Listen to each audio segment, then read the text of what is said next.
Бра вечер, започнува дневникот на Канал Плюс. Продолжуваме со нови содржини веднаш по кратките вести.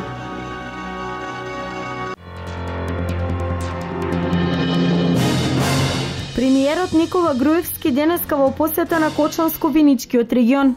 По повод пуштање во употреба на локалниот отпад во село Бели, посета во фабриката на компанијата Амфенол, како и други настани.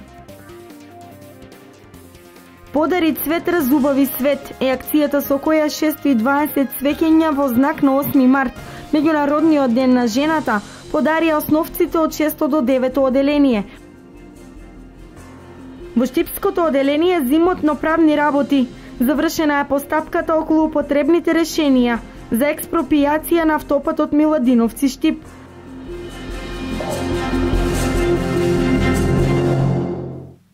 Вице-премиерот за економски прашања Владимир Пешевски оствари средба со жителите на Штипската населба Тричешми. Посетата се должеше за решавањето на проблемите на жителите од оваа населба. Денеска во посета на населбата Тричешми во Штип беше вице-премиерот Владимир Пешевски заедно со пратениците од источниот регион. На средбата се дискутираше за секојдневните проблеми на граѓаните и наоѓање нивно решение, за моменталната политичка состојба во државата, како и за се што е реализирано досега во оваа населба. Како дел од редовните активности на работа на владата, но и на владачката партија, денеска сум во посета на населбата Тричешми заедно со пратениците од регионот, од Свети Николе, од Пробиштип и од Штип. Имавме средба со граѓаните да поразговараме за нивните проблеми, за тоа што е она што е направено, реализирано до сега, што е она што не е реализирано, е ветено. На моје задоволство можев да видам дека поголемиот дел од работите кои што биле ветени дали од страна на владата или од страна на локалната власт се реализирани, така да немаше некои позначителни забелешки. Поразговаравме за тековната состојба во државата, едноставно упативме едно уверување дека во државата се е во ред, односно дека институциите функционираат нормално и дека за последните политички случувања граѓаните не треба да бидат загрижени, туку едноставно да имаат верба дека институциите на системот ќе се справат со оваа состојба и дека македонците, сите граѓани на Република Македонија и понатаму ќе може да живеат безбедно и да бидат задоволни од она што се случува. Досега во населбата Тричешми во Штип се реконструираа улиците, имаше реновирање на подрачното училиште Гоце Делчев, како и обнова на водоводната и канализационата мрежа, а владата продолжува со предвидените проекти во овој регион.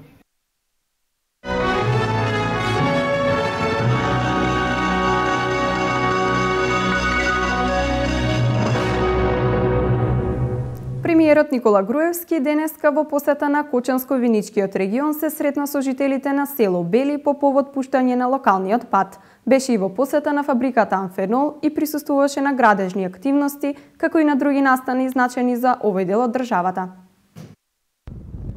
Премиерот Никола Груевски својата работна посета на Кочани ја започна со посетата на компанијата Амфенол, во која се произведуваат сигнални уреди за автомобилска технологија и антенски структури за мобилна телефонија. Во моментот во Амфенол се вработени 330 лица, а до крајот на овој месец ќе бидат 380, до крајот на годинава 560. Но она што е најзначено во целата оваа ситуација е што бев информиран дека Амфенол е многу задоволен од работењето во Македонија и во Кочани и дека планира да ги откупи сите 6 локации во технолошко-индустријската развојна зона Виница и да донеси 6 своји дивизии тука. Заедно со градоначалникот на Кочани Ратко Димитровски ја посети трасата каде што се гради атмосферската канализација за дел од градот во должина од 6800 метри, во кои се инвестирани 1.200.000 евра, кредит од Европската инвестициона банка. Во населеното место Бели премиерот Груевски го предаде во употреба локалниот пат во должина од 1,4 километри, а присуствуваше и на изградбата на пристапниот пат за идната акумулација на Оризарска река. Проект кој што во првата фаза ќе чини 35 милиони евра, секако подоцна тоа ќе нарасне некаде над 50 милиони евра, Инаку патот е долг околу 6 километри и треба да биде завршен некаде во текот на оваа година, пошто ќе се почне работење директно на градба на браната. Оризарска река, која што е важна и за наводнување, и за производство на електрична енергија, и за пиење вода за општините Кочани, Виница и околните општини, како што се Чешиново, Блешево, Зрновци. Во Виница премиерот Груевски свечено го означи работењето на локалната индустријска зона.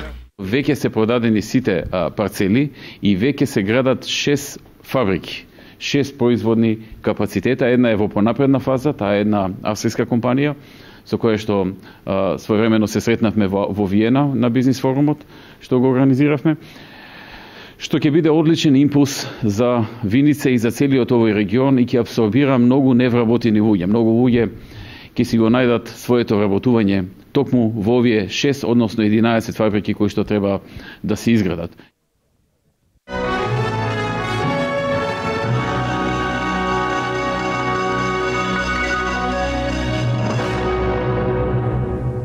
Денес министерот за здравство Никола Тодоров го посети интерното одделение на Општата болница во Кочани и се запозна со методата за ехокардиографија воведена во јануари.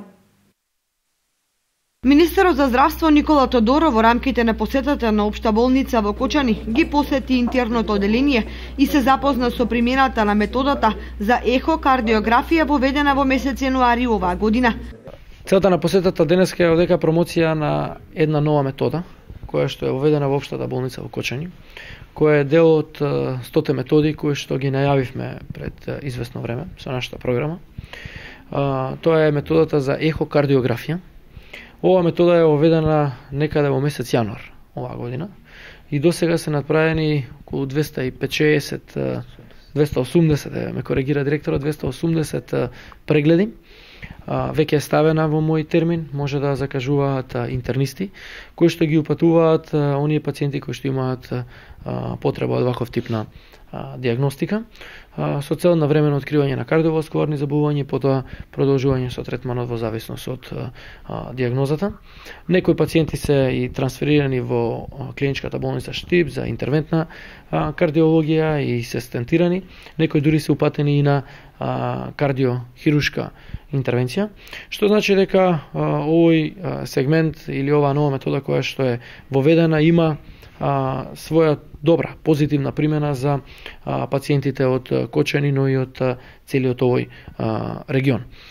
Исто така, сакам да напоменам дека со донесувањето на новиот закон за трансформација на работниот однос на волонтерите, ќе се изврши трансформација на 25 волонтери од волонтерски договор или договор за дело во траен работен однос. Инаку радува фактот што Општа болница со сопствени средства и средства од Министерството за здравство обезбеди потребни медицински апарати и ново возило и дека бројот на пациентите кои побарале помош и лекување во Општа болница во Кочани се зголемил за 11.000 во однос на претходната година.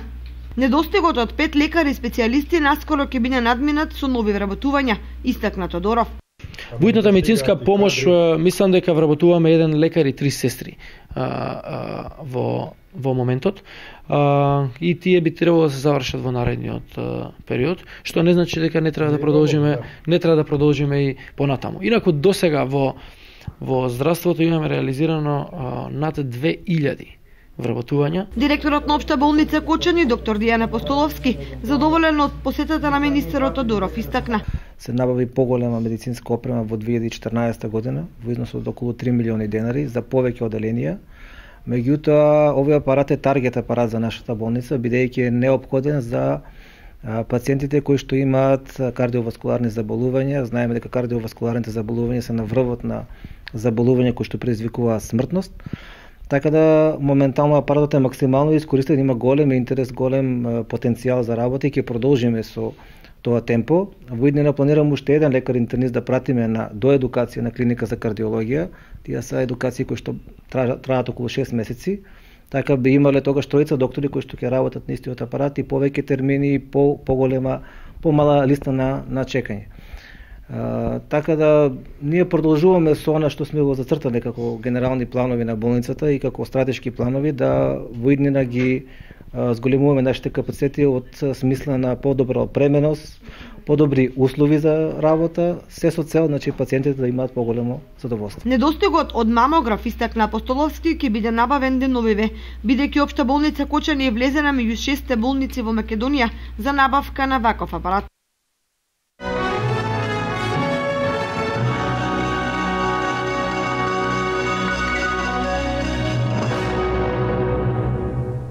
Поставување на нова атмосферска канализација на улицата Осоговска во Македонска Каменица. Екипи од општината и јавното предпријатие Камена река започна со работа на новата водоводна мрежа.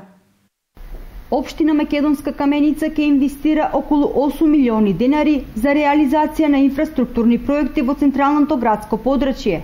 Градоначалникот доктор Дарко Митевски вели дека во тек е поставувањето на нова атмосферска канализација на улицата Осоговска, како и поставување на нови тротоари во повеќе улици. Еден од проектите на кои што ќе работиме во овој пролетен период е изработката на атмосферската канализација на улица Осоговска, како и поставување на тротоари од двете страни. Веќе фирмата изведувач работи на терен. Тоа е продолжение на проектот од минатите години за уредување на тротоари во централното градско подрачје.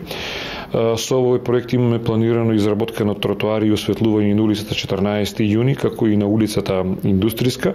Со доуредувањето и на улиците Македонска и Линденска, Македонска Каменица ќе добие посовремен и поурбан лик. Целата финанска конструкција на нова јавна набавка, која што вклучува и многу бетонски работи, многу тротоари, подпорни зидови и слично, е приближно од 8 милиони денари.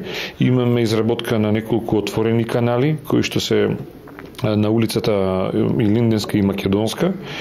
Како што кажав, тротоари во централното градско подрачје, но и на периферијата. Очекуваме дека до крајот на годината поголем дел од овие планирани активности дека ќе бидат реализирани. Митевски вели дека во буџетот се планира и финансиска поддршка за образованието, културата, спортот, социјалата и невладиниот сектор.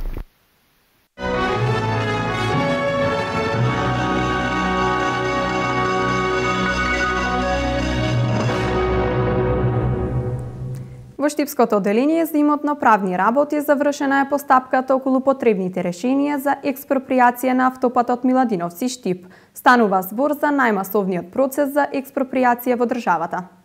Најмасовната експроприација која во изминатиот период беше реализирана во Источна Македонија е поврзана со автопатот Миладиновци-Штип. Од Управата за имотно-правни работи, која е надлежна институција, каде што се доставуваа барањата и потребните решенија, дознаваме дека постапката е веќе завршена. Дел од решенијата се доставени до одделението, а дел се доставени до повисоките институции. Постапката во тој дел во Штипското одделение што се однесува во надлежноста на Управата за имотно-правни е завршена, значи донесени се решенијата за експроприација. Одреден дел од нив се во постапка по високи инстанции, управен суд и така натаму, меѓутоа во делот на постапувањето на управата во тој дел е завршен.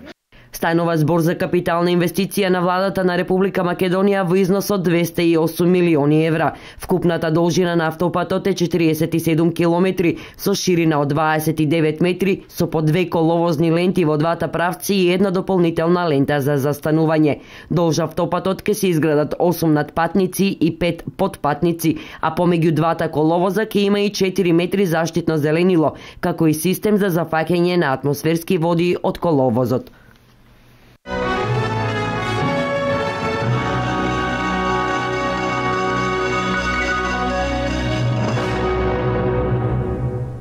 Домашните компании кои сакаат да ангажираат странски експерти, од денес може да се пријават на огласот на владата на Република Македонија. Огласот ќе биде отворен 45 дена, а може да се пријаваат компании со најмалку 51% домашен капитал. Објавен е оглас за домашните компании кои сакаат да ангажираат странски експерти кои спаѓа во проектот на владата на Република Македонија. Јавниот повик ќе биде од време трајање од 45 дена, а ќе бидат вклучени малите и средни предпријатија. На огласот може да се пријават компании од сите сектори и да се ангажираат експерти во сите сегменти од нивниот процес на работа, каде што имаат потреба од унапредување и подобрување на работењето. 95% од трошоците ќе ги покрива владата, а резултатите се гледаат најмногу преку отворените нови работни места. Можат да се пријават компании со најмалку 51% домашен капитал, кои постојат најмалку 2 години и имаат од 5 до 250 вработени. Ова е втор циклус на вакво работење, а во претходниот се пријавиле 98 компании, а 85% од нив изразиле потреба за продолжување на ангажирањето на странските експерти во нивната компанија.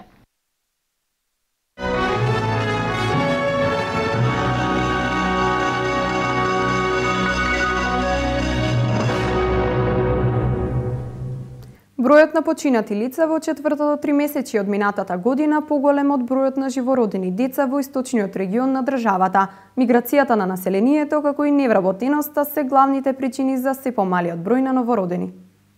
Статистиката на населението се однесува на нумеричките податоци за населението, која е предмет на наблюдување и служи за следење и анализа како на демографските, така и на социјалните промени и секако причините што влијаат врз структурните промени на населението. Според податоците на Државниот завод за статистика, бројот на живородени деца во четвртото тримесечје од 2014 година за источниот регион е 426 живородени деца. Бројот на умрени лица во четвртото тримесечје од 2014 година изнесува 508 лица, а од нив 7 се умрени доенчиња. Еве како изгледа изразено во бројки по општини од источниот регион. Штип живородени 140, вкупно умрени 131, од кои 2 се доенчиња. Кочани 93 живородени наспроти 100 умрени лица, од кои 4 се доенчиња. Делчево 32 живородени наспроти 52 умрени лица. Виница 44 живородени, а исто толку и умрени. Берово 30 живородени наспроти 42. Пехчево 9 живородени наспроти 21. Македонска Каменица 14 живородени лица, додека пак умрени лица 21. Карбинци 9 живородени лица наспроти 14. Пробиштип 28 живородени лица наспроти 42 умрени. Зрновци 7 живородени лица наспроти 14 умрени, од кои едно е новороденче, и општината Чешиново Облешево во која имала 20 живородени лица наспроти 27 умрени. Промените во структурата на населението секогаш настануваат како резултат на директното влијание на природното, тоест наталитетот и морталитетот, и механичкото, односно миграцијата на населението. Според образците на демографите, еден народ може да исчезне ако бројот на стари луѓе над 60 години е 2,5 пати поголем од луѓето до 19 години.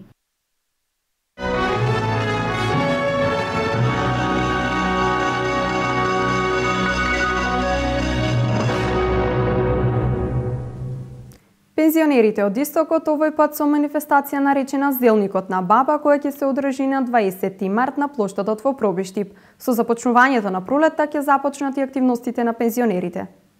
Пензионерите од Истокот продолжуваат со нивните активности.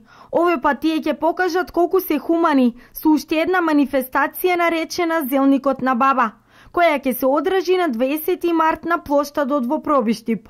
На оваа манифестација ќе се вклучат пензионерите од цела Македонија, како и пензионерите од Штип. Нас не канат со 5 наши пензионери кои ќе сукат и ќе прават некои наши од нашиот регион јадења старински и кои се интересни, и ќе имаме една маса дозволена, обезбедена за Штип, а ќе има и од многу здруженија од Републиката и од многу други од општините, и се тоа ќе биде на голема манифестација на плоштадот со музика, со песни, и таму исто има хуманитарен карактер. Тоа нашите жени или односно сите групи што ќе дојдат, што ќе припремуваат, тоа се продава таму и парите се собират хуманитарно. Со започнувањето на пролета ќе започнат и активностите на пензионерите. Посета на разни локалитети, манастири, како и дружба со здруженијата на пензионерите од целата држава.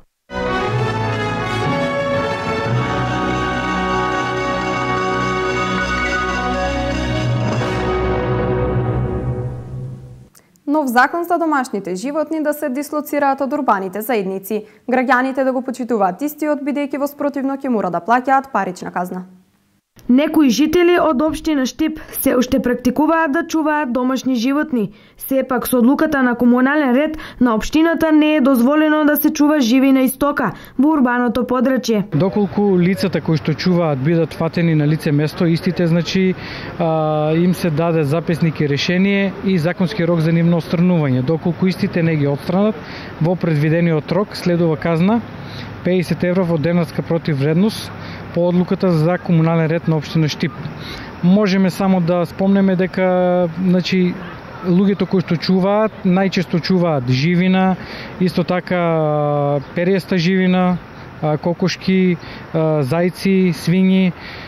кози. Луѓето кои најчесто чуваат живина, значи истите да не ги чуваат во централното подрачје, туку да ги чуваат на места со 500 метри оддалеченост од урбаната зона. Комуналните инспектори сепак на терен забележуваат вакви појави.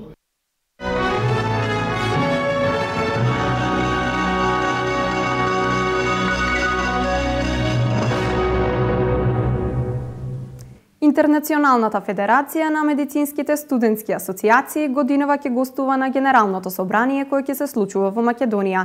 Македонската медицинска асоциација ја има таа чест да биде домаќин на ова собрание. Македонската медицинска студентска асоциација во август годинава ќе биде домаќин на Генералното собрание на Интернационалната федерација на медицинските студентски асоциации. Како што информираат од асоциацијата, Македонија е победник во изборот за домаќин на 64-тото Генерално собрание. Оваа федерација е организација за студенти по медицина во која членуваат лидерски студентски медицински организации од 126 земји во светот. Со повеќе од 1,5 милиони членови од сите континенти, Интернационалната федерација на медицинските студентски асоциации се води како најголема светска студентска и медицинска организација. Поддржана е официјално од Светската здравствена организација и многу други. Генералното собрание ќе се одржи во август годинава во Охрид, на која ќе присуствуваат делегации од 126 држави. На 1000 светски лидери во медицината ќе посетат Македонија на 7-дневниот настан.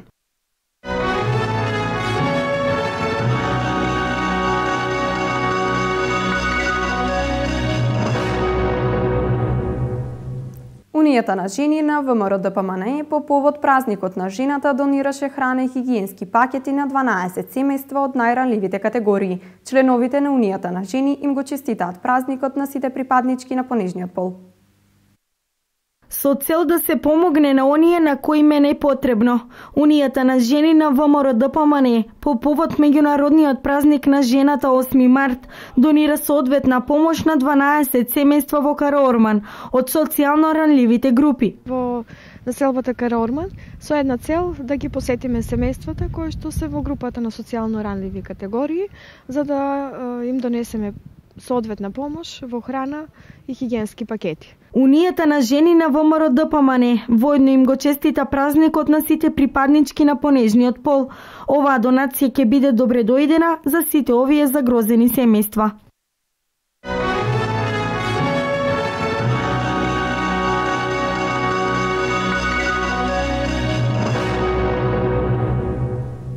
Подари цвет, разубави свет е акцијата со која 620 цвеќиња во знак на 8 март, Меѓународниот ден на жената, подари основците од 6-то 9-то оделение при Општинското основно училиште Ванчо Прке од Делчево. Акцијата се спроведе на градскиот пазар, а беа опфатени и локални фирми и локалната самоуправа.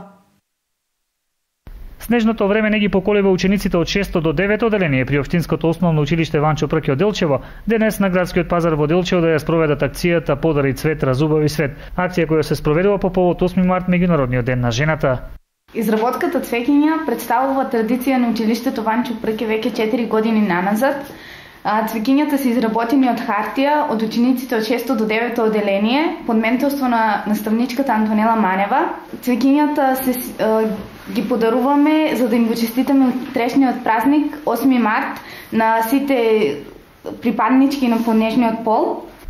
Видно расположени беа лицата на младите девојки, мајки и баби кои денес се затекнаа на градскиот пазар, а кои при тоа приликата искористија да им се заблагодарат на младите ученици што се сетиле на ваков убав гест. Акцијата започна ден претходно во просториите на локалната самоуправа, каде исто така за припадничките на понежниот пол вработени во локалната администрација беа обезбедени пригодни цвеќиња. Оваа година изработивме 620 цветови. Тоа е символично за нас, бидејќи во нашето училиште моментално учат 620 ученици. Голема благодарност до градоначалникот на општина Делчево, кој ни обезбеди материјали за овие прекрасни цвеќиња. Инаку активностите на учениците од 6-то оделение при Општинското основно училиште Ванчо Прке не застанаа тука. Од името на директорот Сашко Ивановски и заменик директорот Јагода Ефтимовска, тие 8 март им го честитаа и на вработените припаднички од понежниот пол во неколку локални фирми во градот.